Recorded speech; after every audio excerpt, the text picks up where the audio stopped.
Sa kaugnay na balita, asahan na raw ang kaliwat kanang checkpoint sa iba't ibang lugar sa bansa kaugnay ng pagsisimula ng COMELEC gun ban. Nilinaw naman ng PNP Firearms and Explosives Office na tuloy pa rin ang pagproproseso ng mga lisensya sa kanilang tanggapan kahit paumiiral na ang gun ban. Ang detalye sa report ni Mark Gabriel. Asahan na raw ang kaliwat kanang checkpoint operations ng Philippine National Police sa buong bansa simula sa Linggo, Enero 13, kung kailan epektibo na ang COMELEC gun ban. Kanselado na kasi ang lahat ng permit to carry firearms outside of residence o PTC-4 ng lahat ng gun owner. Tanging ang mga miyembro ng PNP, AFP at iba pang law enforcement agency na nakasuot ng uniforme ang exempted sa gun ban.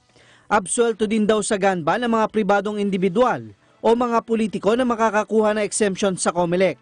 Pero kailangan daw na lagi itong bitbit ng gun owner at hindi pwedeng idahilan na nakaproseso pa lang.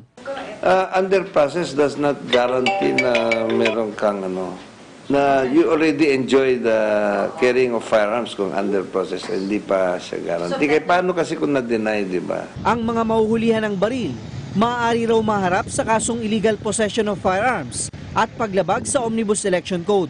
Sakaling masita sa checkpoint, pinayuhan ng PNP ang mga motorista na huminto, patayin ang headlight at ibaba ang bintana.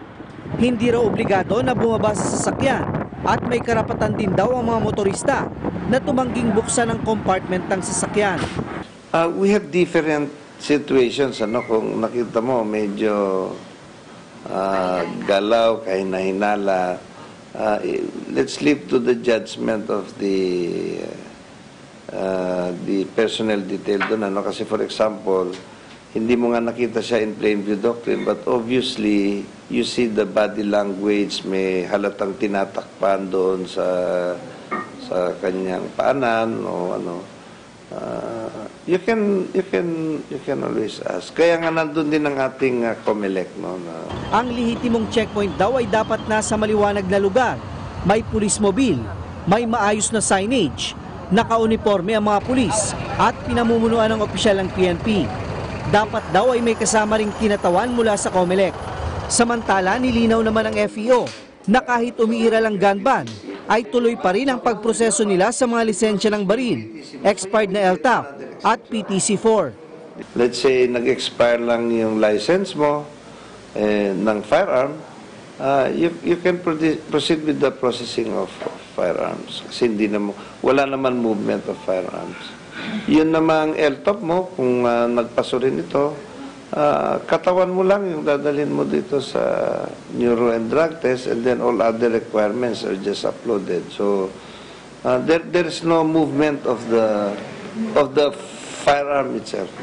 Sa datos ng PNP, aabot na sa mahigit 1 milyon ang bilang ng mga baril na paso o expired ang rehistro, habang nasa 30,000 naman ang unregistered o loose firearms sa buong bansa.